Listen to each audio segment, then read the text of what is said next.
Hector, what's up, man? Wanted to do a little swing review for you from the videos I took the other day. This is one of the early ones we used with the, or I took with the 9 iron after you warmed up a bit with the full swing. Okay.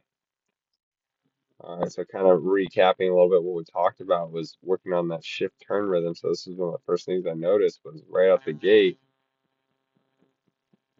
more of a pull with the arms and hands, turn with the body, and then what happens later in the swing? Then you shift. So it's more of a turn, shift, turn, shift. Too late. Too late. Okay. Now, here's what we're gonna do. We're gonna take a look at the last one. All right, dude. So check this out. So this one on the top is one of the last ones that we took. Now I got these linked up here. So, okay, okay.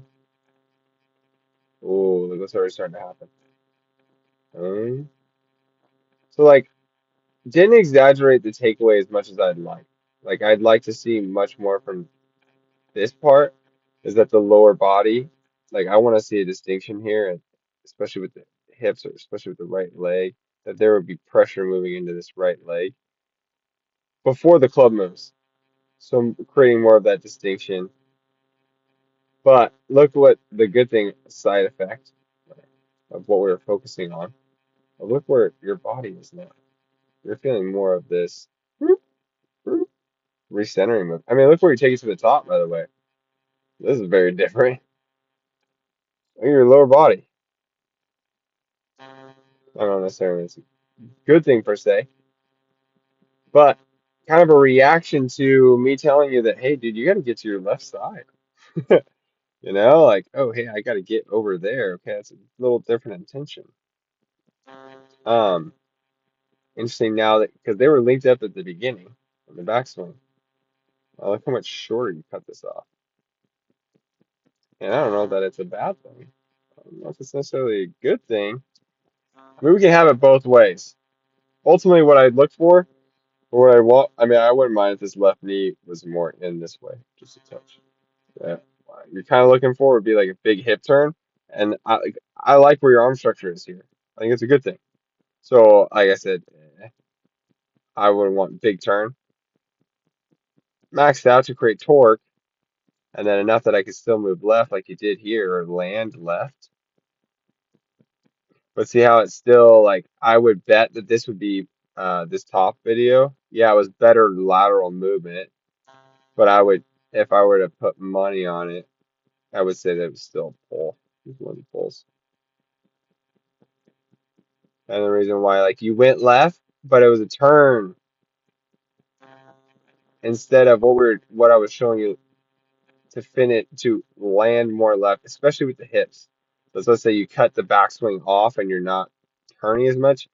Tough to feel that like closed target hip bump recentering action, that like dynamic move we were talking about.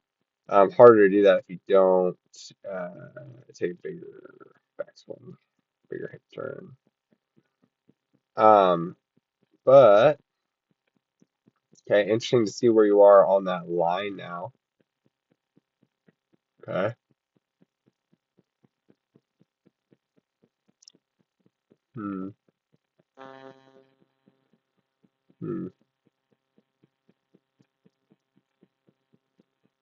Hmm. Whoa. One more.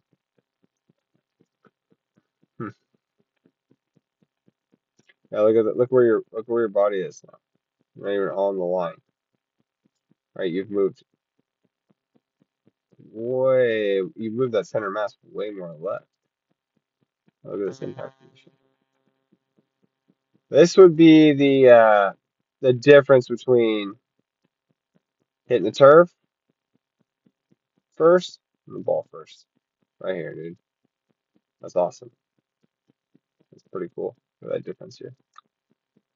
And then you can also see like much more stacked up here versus like if you're looking, your center mass would be more over this left hip, versus here is more like here.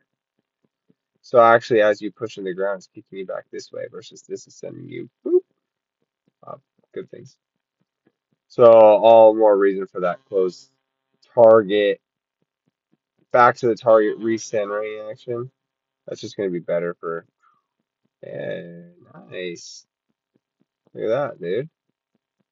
Look at that right arm. Boom. And club. Versus when does that happen on the right? Or on the bottom one? Oh gosh, it doesn't. Eee.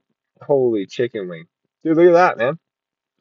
Yeah, if we didn't say anything else, I'd just say that's better. Hmm. Yeah, I mean, we didn't really talk about that. We were talking a lot about the release and allowing this club to throw out. It's interesting that that was more of a side effect. Now look at where your body is, by the way. Where your head is, your shoulders. You're not stuck down here. You're stuck here. Versus here, you've already moved through. Standing much taller, less side bend, more extension with the thoracic. Good. Now you're getting more up into this position. Dude, yeah, this is nice in here. Yeah, good for you. Versus it's taking a while. Yeah, you're already there, dude. Nice. Nice. Let's watch them again. See if we can go full speed, see it now.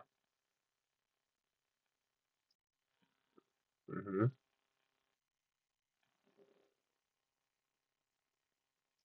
Ooh. See, I like the flow there. And a lot of what I was showing you with that, like the medicine ball and the kettlebell, all really good stuff. But the harder we can go on this first part, the more that's going to give you time in transition as far as the club goes, of like going harder here. The more and more you can shift, and then you get the club going, it's going to get around this corner sooner, so you can have more time to have this recentering movement. So you can land left, so the arms can fall, so you can swing inside out and hit high, beautiful draws. It's gonna be great. But cool to see some progress already, and especially to validate with the numbers. Um, that's awesome. And you already sent me that video. You're already getting to work in the backyard. Love it. Keep cranking it out. And I'll talk to you soon. Peace.